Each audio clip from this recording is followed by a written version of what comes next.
The 43rd floor of Vaughn Dynamics never slept. Even at 11:30 on a Tuesday night, the open-plan office hummed with the low white noise of servers, the soft percussion of keyboards, and the distant chime of elevator doors. Isabella Vaughn liked it this way. She liked the building when it was emptied of its daytime noise, the performance reviews, the product launches, the board presentations that required her to perform a version of herself she sometimes barely recognized. At 36, Isabella had built Vaughn Dynamics, from a two-person startup operating out of a sub-level office in downtown Chicago, into a publicly traded artificial intelligence firm with 400 employees, offices on 3 continents, and a market cap that financial journalists like to describe using words like staggering and unprecedented. She wore her success with the same precision she wore her clothing. Nothing excessive, nothing accidental, every detail intentional. She was reviewing a procurement contract at her standing desk when she noticed him. The man was pushing a cleaning cart through the hall outside her glass-walled office. He moved slowly, not out of laziness, she sensed, but out of habit, the unhurried pace of someone accustomed to being invisible. He wore the gray uniform of the building's contracted janitorial service, the Vaughn Dynamics emblem on the chest pocket. His hair was dark and needed cutting. He was somewhere in his mid-30s, lean in the way that spoke of not quite enough meals rather than deliberate discipline. What caught her attention was the notebook. He had stopped beside the door to conference room C, one of the rooms, with restricted keycard access, and was writing something in a small, wire-bound notebook. He held the pen in his left hand, writing quickly, then looked up at the access panel beside the door. Then he wrote again. Isabella watched him for a full 30 seconds before her gaze returned to the procurement contract. She told herself it meant nothing. The next morning she asked her executive assistant, Dana Whitmore, to pull the personnel file on the night shift janitorial staff. Any particular reason? Dana asked. Dana was 29, relentlessly efficient, and had learned not to ask follow-up questions when Isabella's voice carried a certain flatness. Routine review, Isabella said. The files arrived by noon. 7 members of the contracted cleaning crew held regular overnight clearance passes for the building. Isabella scanned each one. When she reached the 6th, she paused. Marcus Hale. Age 34. Contracted through Pinnacle Facility Services. Employment start date 8 months prior. The photograph showed the same man she had seen in the hallway. Sharp features, steady eyes, the kind of face that gave nothing away unless you looked carefully. She set the file on her desk and turned back to her work, but that evening, when she stayed late again as she almost always did, she saw him again. This time he was in the server corridor on the 41st floor, a restricted access hallway that required a level 3 clearance badge. His cart was parked at the end of the hall. He was not cleaning. He was standing beside a ventilation panel, holding his notebook open, writing steadily. Isabella stepped back into the elevator alcove before he turned around. Her head of security, Ray Donahue, was waiting for her call. I need you to pull the access logs for the 41st floor server corridor, she said. The past 30 days. Anyone specific? Badge number, Jan 006. And I want camera footage from any hallway he's been in after 11 p.m. There was a brief pause on Ray's end. That's the overnight janitor, Marcus Hale. He's been clean since we brought his crew on. I didn't say he wasn't, Isabella said. I said I want the footage. She ended the call and stood at her window, looking out at the Chicago skyline. 43 floors below, the city moved with its usual indifferent energy. The notebook bothered her. Not because she had seen anything explicitly wrong. But in 11 years of running a company, Isabella had learned that her instincts were worth more than most people's analysis, and something about the way Marcus Hale stood alone in restricted hallways, writing things down in careful silence, felt like a question that needed an answer. By Friday, Ray had delivered his report. In the previous 30 days, Marcus Hale had accessed 6 restricted zones during his overnight shift. The building system flagged this as within permissible range. Cleaning crews were granted wide area access to do their jobs. But Ray had added a handwritten note at the bottom of the report. Camera footage shows subject pausing at system access points on multiple occasions. Duration of pauses inconsistent with standard cleaning protocols. Dana stopped in the doorway of Isabella's office as she was reading the report for the second time. "The security team is asking whether you want to flag this with HR," she said. Isabella looked up. "Not yet. Should I be worried?" "Not yet," Isabella said again. Then, after a moment, "Pull his full background. Anything before Pinnacle." She wanted to know who Marcus Hale had been before he became invisible. Marcus Hale's apartment was on the 3rd floor of a building in Pilsen that smelled of old wood and someone else's cooking. The hallway light on his floor had been out for 2 weeks. He had reported it to the building manager twice. He came home at 7:30 in the morning, when his daughter's school bus had already come and gone. He had arranged with his neighbor, Helen Marsh, a retired teacher whose kindness was the kind that asked for nothing in return, to get Lily to the bus stop on the mornings he was working nights. The apartment had 2 bedrooms, a narrow kitchen, and a living room window that faced a brick wall. On a good day, the light came in sideways for about 40 minutes in the late afternoon. Lily called it the golden hour and had positioned her drawing table directly in its path. Marcus changed out of his uniform, made coffee, and sat at the kitchen table with his notebook open in front of him. The notebook was not what Isabella Vaughn's security team thought it was. It had begun 6 weeks into his job at Vaughan Dynamics, when he had been cleaning the server corridor on the 41st floor and noticed something that should not have been there. A secondary network cable had been run along the baseboards beneath the primary routing rack, not in the cable management system, not labeled, not visible unless you were on your hands and knees with a floor brush. Marcus had been on his hands and knees with a floor brush. He had a degree in network systems engineering from the University of Illinois. He had spent 9 years working in enterprise cybersecurity before everything fell apart. He knew what unlabeled secondary cables in server corridors meant. And it wasn't good. He had written it down because writing things down was how his mind worked.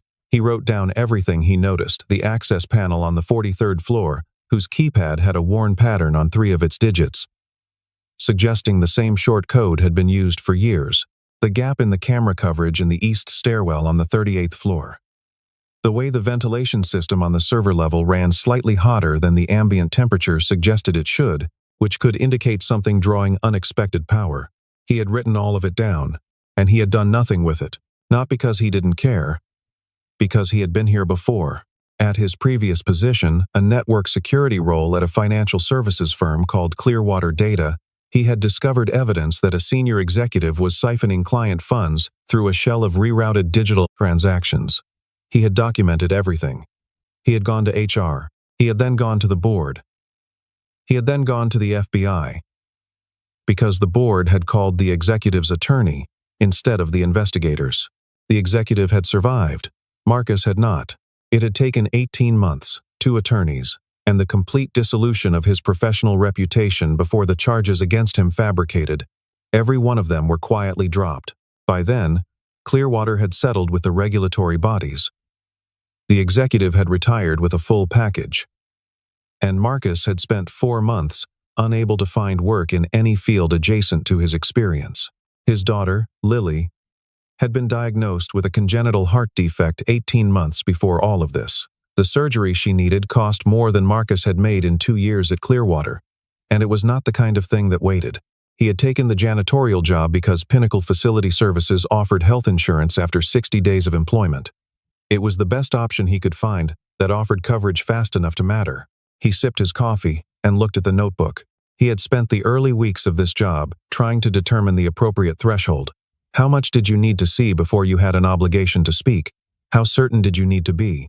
He had run this calculation at Clearwater, and he had concluded too early had gone to HR with documentation that was solid but not invulnerable, and had discovered that solid was not enough when the person you were reporting had spent 7 years cultivating relationships that Marcus had not known existed. He had been naive about power. He understood that now in a way that had cost him significantly, but he was also aware, sitting in his kitchen, listening to the pigeons on the building's exterior ledge, watching the gray light soften through the window, that there was a version of caution that was just cowardice, dressed in reasonable language. That waiting for perfect proof was sometimes a way of never doing anything at all. That he would report it through proper channels when he had enough evidence to be impossible to dismiss. That this time, he would not make the mistake of speaking before he had proof that could not be buried. But sitting in his kitchen on a gray November morning, he was honest with himself about what he was really afraid of. that he would speak, and lose the job, and lose the insurance, and Lily would not get her surgery. He closed the notebook and went to sleep. He did not know that by the end of the week, Isabella Vaughn would have read everything his former employer had ever written about him, and that the reading would leave her more uncertain, not less. The background report arrived Thursday morning, and Dana placed it on Isabella's desk without comment. Isabella read it straight through. Marcus Hale had graduated with honors from the University of Illinois. He had spent 4 years at a boutique cybersecurity firm in Milwaukee before moving to a senior network security role at Clearwater Data in Chicago. His performance reviews at both positions were exceptional. He had held certifications that took most people in the field years to accumulate. Then the Clearwater incident, a disciplinary action that had been subsequently vacated, an internal investigation that had, according to a single line buried near the back of the file, been opened at the request of the Securities and Exchange Commission. The SEC had later reached a settlement with Clearwater. The terms were not public. Isabella sat with this information for a long moment. Then she called Ray Donahue. "I want to speak with him," she said. "Tonight," quietly. She found him at 11:15 in the hallway outside the 41st floor stairwell. He was mopping in long, even strokes, working from the wall outward, the way people did when they had stopped thinking about what they were doing, because the motion had become its own kind of thinking. "Mr. Hale." He stopped. He turned. He looked at her with an expression that was harder to read than she had expected. Not fear, not guilt, not the defensive posturing she had prepared herself for, just a kind of tired recognition, as if he had been expecting this conversation, and was mildly relieved it had arrived. "Miss Vaughn," he said, "I'd like to talk with you." "All right." She had planned to conduct the conversation in her office, on her territory, with the implicit authority of the setting behind her. Instead, she found herself standing in the hallway while he set his mop in the bucket and waited. "You've been documenting things in this building," she said. "Yes." The directness surprised her. "What kind of things?" "Security vulnerabilities." He said it flatly, without emphasis, as if he were reporting the weather. "I found a secondary network cable in the server corridor about 6 weeks ago, unlabeled, running parallel to the primary routing rack. Since then I've noticed a few other things. A keypad with a compromised access code, a camera blind spot on 38, a thermal signature anomaly in the server ventilation that suggests unauthorized hardware." Isabella studied him. "Why didn't you report this?" Something shifted behind his eyes, but his face stayed neutral. "I tried," he said. "About 3 weeks ago. I mentioned the cable to one of your network engineers, in passing. He told me the maintenance team had probably run it during an upgrade, and I should mind my own business. She did not remember this being reported to her. She would check. You should have come directly to security, she said. I'm a janitor, he said. It was not self-pity. It was a statement of fact, delivered with the precision of someone who had learned exactly how the world categorized people, and saw no reason to pretend otherwise. Your head of security is Ray Donahue. He runs a team of 12. I push a cart. If I walk into his office and tell him I think your network has been compromised, what happens? Isabella did not answer because she already knew the answer. I wanted to have enough that it couldn't be dismissed, he said. That's why I kept writing it down. She looked at him for a long moment. Everything about his manner was consistent with someone telling the truth. That, paradoxically, made her more cautious rather than less. I'm going to need that notebook, she said. I know. He reached into the front pocket of his cart and handed it to her. She opened it. The handwriting was small and precise, the entries dated and organized, diagrams, access codes, cable routing sketches, a timeline of anomalies going back 6 weeks. Each entry methodical, each detail specific. This was not the work of someone selling information. This was the work of an engineer. Go home, Mr. Hale, she said. I'll be in touch. She went back to her office and called Ray Donahue, who arrived in 20 minutes looking mildly annoyed at the hour. She handed him the notebook. He read through it in silence. His expression during the reading went through several phases: initial skepticism, then concentration, then something that looked uncomfortably like concern. Ray Donahue was not easily concerned. He had spent 12 years in corporate security and had, in that time, developed the calm of someone who had seen most varieties of crisis and understood that panic was never a useful response. He looked up. His expression had changed.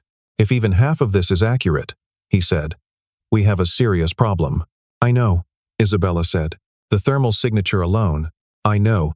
The unlabeled cable is either a contractor error or deliberate placement. There's no third option." He set the notebook on her desk carefully, as if it were something that needed to be handled with respect. "Either way, we need to send a physical team into that server corridor tonight." "Tonight," Isabella confirmed. Ray picked up his phone. "I'll go myself." She turned back to her window. Somewhere below, a cleaning cart was being pushed through an empty hallway by a man who had seen exactly what was happening and had written it all down because he'd learned the hard way that nobody believed you until you had proof they couldn't. Ignore. At 12 minutes past 2 in the morning, the first alarm triggered. The breach began in the 41st floor server infrastructure. By 2:30 a.m., 3 of Von Dynamics' primary data partitions had been isolated. By 3 a.m., the company's client-facing platforms had gone offline. By 3:15, Ray Donahue's team had been unable to identify the intrusion vector, despite running 3 separate diagnostic sweeps that each returned the same baffling absence of a clear origin point. Isabella stood in the operations center on the 39th floor and watched her engineers work with the focused silence of people doing their best and knowing it wasn't going to be enough. The operations center was a long room with low ceilings and the particular quality of artificial light that made everyone look slightly unwell. 8 workstations ran in 2 parallel rows. Every screen was active. The air smelled of cold coffee and the particular tension of a room where no one had said aloud what everyone was thinking, which was that they were losing. "We need to bring in external consultants," her chief technology officer, Brian Walsh, said. He was a careful man, methodical, the kind of person who handled routine complexity with impressive competence. This was not routine complexity. "I can have a team here by 6 a.m. Call them," Isabella said. Then, "Brian, the notebook I sent you an hour ago." Walsh had the grace to look uncomfortable. "I've been reviewing it. The thermal signature in server ventilation. The unlabeled cable. Yes. What would an unlabeled cable in that position allow someone to do?" Walsh was quiet for 3 seconds. In the language of engineers, 3 seconds of silence meant the answer was not a comfortable one. "It would allow someone with the right credentials to establish a secondary access pathway," he said carefully. "One that bypasses standard monitoring. Essentially, a shadow channel. Anything routed through it would be invisible to our normal traffic analysis. Which is exactly what happened tonight. It appears so." She heard in his voice the thing he was not saying. That this had been in the notebook for more than 3 weeks, and that no one had physically verified it, because no one had taken the notebook seriously enough to act on it in the 24 hours since she had received it. She did not say this out loud. There would be time for that conversation. This was not that time. Isabella picked up her phone and called Marcus Hale. He answered on the second ring. "You're awake," she said. "I don't sleep much," he said. There was the sound of a coffee maker in the background. And then the particular quality of stillness that meant he was in a small apartment and had not turned on the television. "We've had a breach. It matches the pattern in your notebook." Silence. Then, "How bad?" 3 partitions down. Platform offline. "We can't locate the entry point." Another silence. When he spoke again, his voice had changed not dramatically, but she heard it, the shift from civilian to something else. It was the sound of a person stepping back into something they had never entirely left. "The secondary cable," I flagged. "Did your team inspect it after I gave you the notebook?" Ray pulled the schematics. "He couldn't send a physical team until morning. The cable gives someone a shadow route," Marcus said. "If they've been building access quietly over 6 weeks, they've had time to install something that can survive a standard intrusion sweep. It won't show on your normal monitoring because it's routing through a system your monitoring assumes is inactive. Your diagnostic is looking in the right place with the wrong assumptions about what should be there." There was the sound of him putting down the coffee cup. "Can you stop it?" The pause this time was different, heavier. Not the pause of uncertainty, but of a person making a calculation that involved more than just the technical problem. "Mr. Hale, can you stop it?" "If I can get into the server room," he said. And if the physical access point is still intact, not yet burned, yes. I can interrupt the shadow route manually. It'll take time your systems don't have in the normal playbook. But it can be done. Another pause. It's going to look strange. The method I'd use is about 20 years old. It's the kind of thing you do when you can't trust the automated systems to give you an accurate picture of what's happening. That's fine, Isabella said. It's not how your team will expect it to be done. Mr. Hale. Her voice was quiet and precise. Come back to the building. I'll have a badge waiting. He arrived at 12 minutes past 4, in jeans and a gray sweatshirt, carrying a small canvas bag. Ray Donahue met him in the lobby with a temporary access badge and the visible skepticism of a man who had built his career on professional credentials and was now being asked to stand aside for a janitor. Isabella met them at the elevator. My team is still working, Ray said. We don't need— Your team has been working for 2 hours, Isabella said. And we still don't know where the entry point is. Mr. Hale knew it 6 weeks ago. She looked at Marcus. Walk me through it. They rode the elevator to the 41st floor in silence. Marcus moved through the server corridor with the confidence of someone who had memorized its dimensions by hand, which Isabella realized he had. He had cleaned this corridor dozens of times in the past 8 months, and he had paid attention every time. He stopped at the routing rack in the northeast corner and crouched down. The cable was there, exactly where his notebook said it would be. They ran this during a maintenance window, he said, not looking up. Your logs would show routine hardware work that day. Whoever approved the maintenance request either didn't know what they were approving, or did. That stopped everyone in the room. Someone on the inside, Ray said. Someone with access to the maintenance scheduling system and enough authority to get a physical crew into the server room without raising flags. Marcus stood up. The cable terminates at a hardware node about 6 feet above the false ceiling in this sector. I'm guessing. I've never been above the ceiling. But the thermal signature suggests something drawing power up there. Isabella looked at Ray. Ray looked at the ceiling. He called in 2 of his engineers. 8 minutes later, they found it. A small, matte black device, no larger than a hardback novel, attached to the structural framing above the server room's acoustic tile. It had been there for at least a month, based on the dust pattern around its mounting brackets.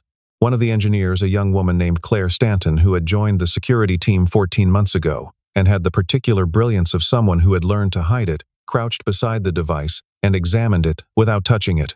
It's a bridge, she said, a passive one. It doesn't transmit, it creates a mirror.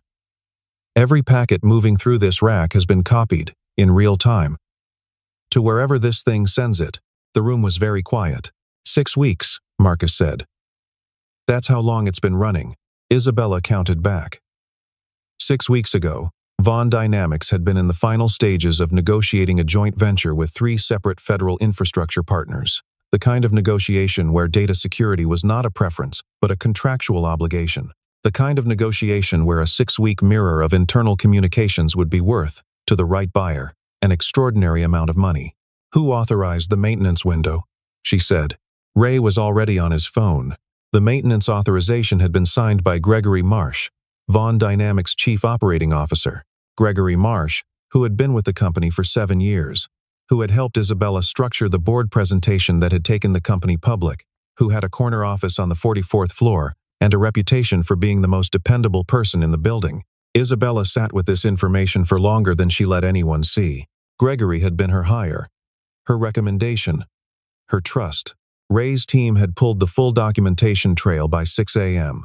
The maintenance authorization, the communications between Marsh's corporate account and an external server that had subsequently been traced to a competitor firm headquartered in Singapore, a wire transfer of $200,000 to an account in Marsh's wife's maiden name, dated 3 days after the maintenance window. It's comprehensive, Ray said.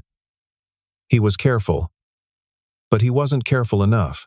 He wasn't careful enough because he assumed nobody would be looking from below the floor, Marcus said quietly. He was sitting in a chair at the edge of the operations center, holding a paper cup of coffee that one of the engineers had brought him. He looked exhausted in the way that came from years of accumulation, rather than a single hard night. Isabella looked at him. What does that mean? It means he was careful about his digital footprint, Marcus said. He covered the network traces. He structured the wire transfer. But he didn't think about the fact that someone cleaning the floor might notice a cable that didn't belong. He turned the paper cup in his hands. People with authority usually don't. By 9 a.m., Gregory Marsh had been asked to remain in his office, pending an internal investigation. By 10, federal investigators had been contacted. By 11, Marsh had retained counsel and stopped speaking. The breach itself had been contained before dawn, using a combination of Marcus's identification of the hardware bridge and Claire Stanton's work to isolate the affected partitions. The data that had been mirrored over the previous 6 weeks could not be unmirrored. That was the damage that would take longer to assess. But the intrusion had been stopped. Vaughn Dynamics systems came back online at 7:48 a.m. Isabella stood at her office window and watched the city brighten into full daylight. She had not slept. She had not eaten since the previous afternoon. She was aware of both of these things and was not, at this moment, doing anything about either of them. She thought about the notebook. She thought about the 3 weeks during which Marcus Hale had possessed specific, accurate documentation of the precise vulnerabilities that had just nearly destroyed her company and had not been able to get anyone to listen to him. She thought about what it cost to be right when nobody believed you. 3 days after the breach, Isabella drove herself to the University of Chicago Medical Center. She had looked up Lily Hale's case through the company's health insurance records, a use of administrative access that she knew was borderline and did not entirely justify to herself. She told herself she was ensuring that an employee's dependent was receiving adequate care. She suspected the truth was simpler than that. The pediatric cardiology ward was on the 6th floor. The waiting area outside the unit had a mural of blue and yellow birds on the wall and chairs that were slightly too small for adults. Marcus was in one of them when she arrived, sitting with the posture of someone who had spent a lot of hours in waiting room chairs. He had a book open in his lap, but was not reading it. He looked up when she appeared. His expression moved through several things in rapid succession before settling into something cautious. "Miss Vaughn, I should have called," she said. "Yes," he said. He didn't say it unkindly. She sat down in the chair beside him, which was also too small. "How is she?" "Stable. She had a procedure 2 days ago. Minor, in the relative sense." He closed the book. "They need to do the full surgery before spring.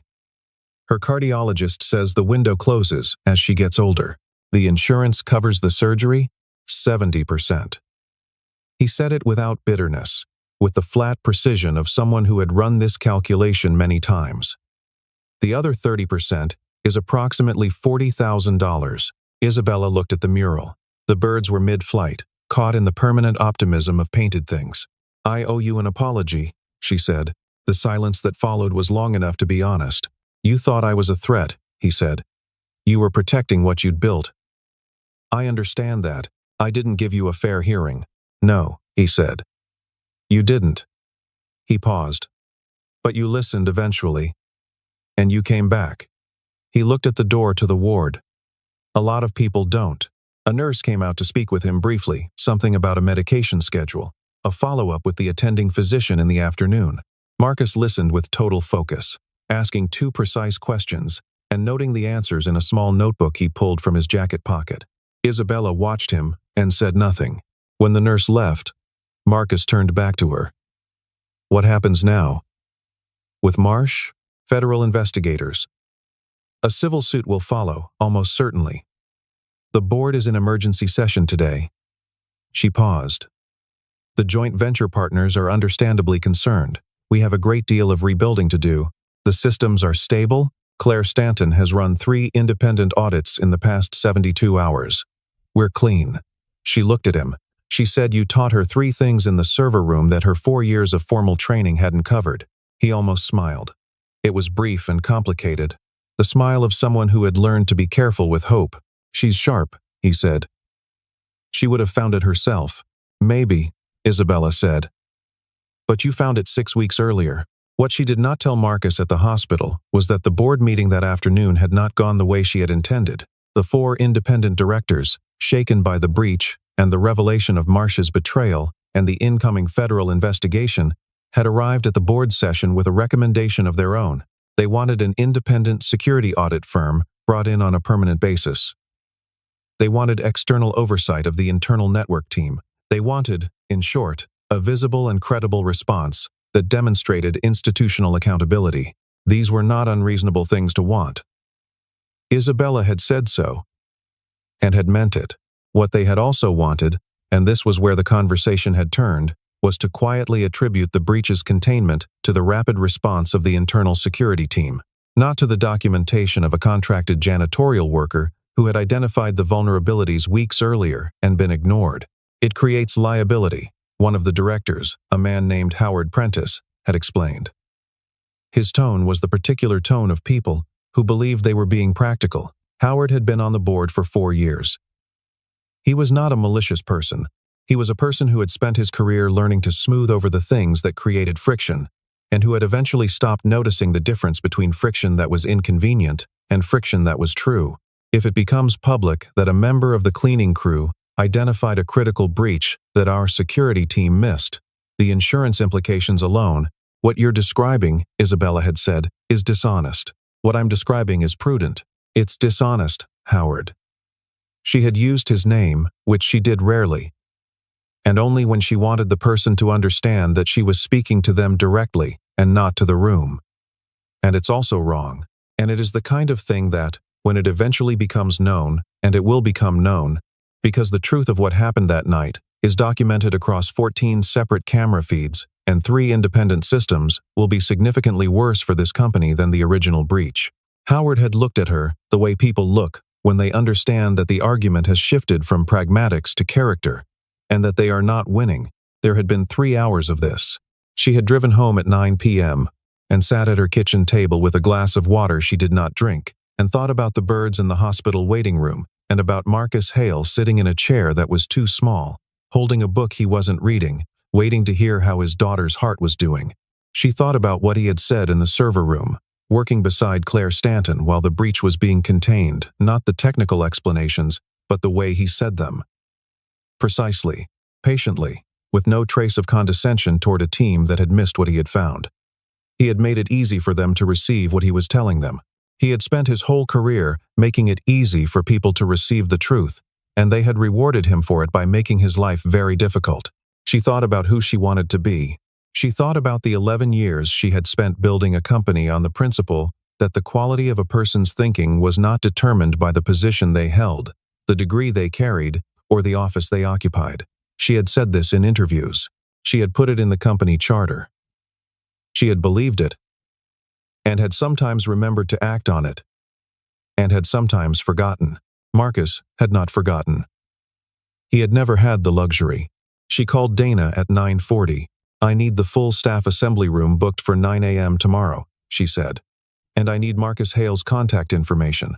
"I already have it flagged," Dana said. Dana, who anticipated everything, who had been watching this situation unfold with the quiet attention of someone who had worked for Isabella long enough to understand when something important was happening. "Should I send him a car?" "Yes," Isabella said. "Please." 412 employees gathered in the Vaughn Dynamics Assembly Hall the next morning. They had been told only that the CEO had a company-wide announcement. The speculation in the hallways had been, according to Dana, considerable. Isabella walked to the front of the room. Marcus stood near the back, in the same gray sweatshirt he'd worn the night of the breach. He had been told nothing about why he was there. She had written the remarks 3 times and thrown them out 3 times. She was speaking without notes. 4 days ago, she said, Vaughn Dynamics was the target of a sophisticated internal breach. I want to tell you exactly what happened and exactly how it was stopped. She told them everything. Marcia's betrayal, the hardware bridge, the 6-week mirror. She told them about the notebook. She told them about the engineering credentials and the Clearwater case and the 40-month gap in Marcus Hale's career that had begun when he told the truth and nobody chose to listen. Mr. Hale identified every critical vulnerability in our network infrastructure weeks before anyone else. He documented them precisely and completely. He attempted to report them through normal channels and was dismissed. She paused. He was dismissed because his uniform said janitor and not engineer. And we made the assumption that these things meant different things about the quality of his observation. The room was very quiet. I made that assumption, she said. I want to say that plainly, because it is true, and because I have spent a great deal of time in this building, talking about the importance of evaluating people by the quality of their thinking, rather than the title on their badge, and I failed to do it, when it mattered, For the person in this room who was doing the clearest thinking of anyone, she found Marcus at the back of the room. He was looking at the floor. "We are going to do better," she said. "This company was not destroyed because of what happened 4 days ago. It was not destroyed because we were honest about it. We will be stronger because of both." After the assembly, she walked to where Marcus was standing. He looked up. "You didn't have to do that," he said. "Yes, I did," she said. "There's something else I want to talk to you about. Privately, if you're willing." They met in her office on the 43rd floor that afternoon. The afternoon light came through at an angle, the same sideways light that Lily called the golden hour. Isabella noticed this and filed it away somewhere. "I'd like to offer you a position," she said. "Director of Network Security Infrastructure. It's a new role. I'm restructuring the security division. The reporting chain would be directly to the CTO and to me." Marcus sat across from her, his hands folded on his knees. "I want to be honest about what the role actually is," she continued. "It's not a symbolic gesture. I need someone who is going to look at this building the way you looked at it from every angle, including the ones that make the most senior people in the room uncomfortable. I need someone who will write things down when they notice something wrong, and not stop until someone listens." "You're offering me this because you feel you owe me something," he said. It was not an accusation. It was a question he needed answered honestly before he could consider anything else. "Partly," she said. "I won't pretend that's not true. But if that were the only reason, I would offer you a settlement and an apology, and call it even. I'm offering you this because Claire Stanton told me that in 4 hours in the server room, you covered more ground than her team's last 18 months of auditing. Because the notebook you kept for 8 months while working a night shift in order to maintain your daughter's health insurance contains more actionable intelligence about this company's infrastructure than any external security review we have ever commissioned. And because the person I need in this role is someone who will not be impressed by authority when authority is wrong." Marcus was quiet for a while. "The salary," he said finally, "is commensurate with the responsibility of the position. Dana has the details. Lily's surgery. The company's executive health package covers 100% of covered procedure costs for dependents. The surgery would be fully covered." He looked out the window. The city was doing its ordinary afternoon things 43 floors below the traffic. The pedestrians, the ordinary indifferent motion of a city that did not know or care what was happening in this room. "I was wrong before," he said. "Not about what I found at Clearwater. I was right about that. But I was wrong about how to exist in a place where people had decided not to listen to me. I kept thinking the answer was to get more proof." He paused. It took a long time to understand that the problem wasn't the proof. The problem was that proof isn't enough when the structure of the place is built to ignore certain people. "I know," Isabella said. "Can you actually change that? Here?" "I don't know," she said. "But I know I can try harder than I have. And I know that having you in a position where your assessments carry institutional weight, rather than being at the mercy of whether someone decides to listen to the janitor, that's a start." Marcus looked at her for a long time. The careful eyes that had watched her from the corridor for months were doing the same thing they had always been doing. She realized reading the situation precisely, holding back judgment until the evidence warranted it. "I'll need to talk to Lily," he said. "Of course. She'll want to know about the office. She's going to want to come see it." Something moved across his face, the complicated, brief thing that was becoming his version of a smile. "She's never been in a building this tall. Tell her she can see the lake from this floor on clear days," Isabella said. The federal indictment of Gregory Marsh was filed 6 weeks after the breach. The charges included wire fraud, corporate espionage, and conspiracy to commit theft of trade secrets. His attorney released a statement calling the charges overreaching. The statement was not widely believed. The joint venture partners, after 2 weeks of carefully worded communications and one in-person meeting at which Isabella had presented a complete account of the breach, its cause, and the reforms already underway, chose to continue the partnership. One of the partners, a deputy director at a federal infrastructure agency named Robert Ashby, had told Isabella afterward that the transparency had been the deciding factor. "We expected you to minimize it," he said. "The fact that you didn't was worth more than any security audit."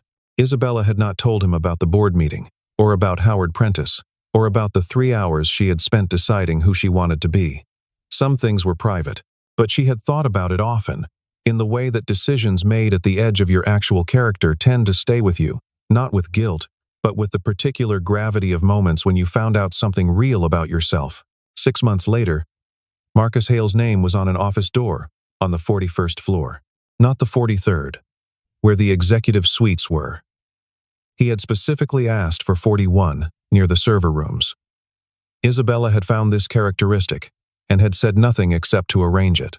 His door was open more often than it was closed. Claire Stanton, who was now his deputy, had stopped by his office on his 3rd day to tell him she was working on a proposal to overhaul the camera coverage on the 38th floor blind spot. She had been thinking about it for months, she said. She had not known who to bring it to. He had told her to write it up, and he would take it to the CTO by Friday.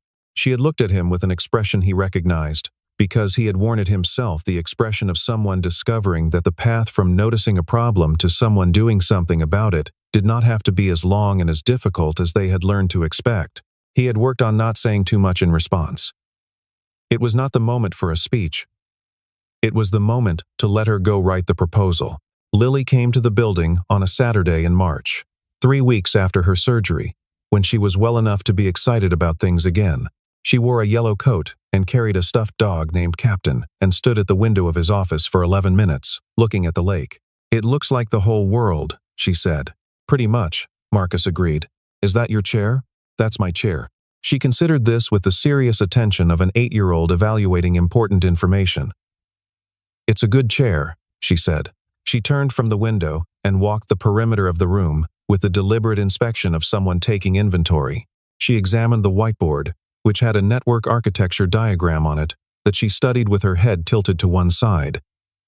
She examined the bookshelf, which held 6 technical manuals and a framed photograph of herself from 2 Christmases ago, the one where she was laughing at something off camera, and her eyes were nearly closed.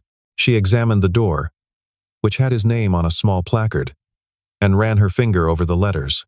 "Does it feel different?" she said. "Being here instead of—" She paused, constructing the sentence carefully the way she always did. Being here during the day? Marcus thought about this honestly, the way she expected him to. "Some," he said. "The building feels the same. The work feels more like what I'm supposed to be doing." He paused. "The coffee is better." "That's important," Lily agreed seriously. Down the hall, Isabella's office was empty. She had spent Saturday mornings in the building her whole career, but she had recently begun leaving at noon on Saturdays, a small change that Dana had noticed and not commented on, understanding that some changes were private and mattered precisely because they were. But she had left a note on the whiteboard outside Marcus's office, in her precise handwriting, where anyone passing could read it. "Welcome to the team. You were always part of it. I.V." Marcus did not move the note for 3 weeks. When he eventually erased it to make room for the updated network audit schedule, he had already decided that the thing it represented the particular act of someone choosing, finally, to put into writing, the thing that should have been said much earlier was not something he needed to preserve on a whiteboard. He had his notebook for the things that mattered. He always had. And he always would. The notebook was on his desk, now a new one. The old one having been submitted as evidence in the federal investigation. He had bought a replacement the same day. Same brand, same wire binding. Some habits were worth keeping exactly as they were. Isabella was in the elevator one Tuesday evening in April, when a new member of the facilities staff stepped in beside her young, barely 20, carrying a mop and looking at the floor in the slightly braced way of someone who had learned that it was better to be invisible than to be noticed. She had seen this posture before. She had walked past it 100 times without recognizing it for what it was. Isabella looked at her. "Long shift?" she said. The woman looked up, startled, as though the question itself were unexpected. "Yes, ma'am. They'll give you a key card for the break room on 38, Isabella said. "The coffee is better than what's in the vending machines on the main floor. I should have put that on the new hire information sheet." The elevator reached the lobby. Isabella stepped out first. Behind her, the facilities worker stood for a moment before stepping out too, into the ordinary life of the building, which was the same building it had always been. And wasn't. Some people keep the building standing not because anyone asked them to, but because they cannot look at something broken and choose to walk away. The notebook was never about leverage. It was never about ambition. It was the record of a person paying attention, in the dark, in the quiet, with no audience and no reward, because paying attention was simply what he did. That is rarer than any title suggests. That is worth more than any floor you happen to work on.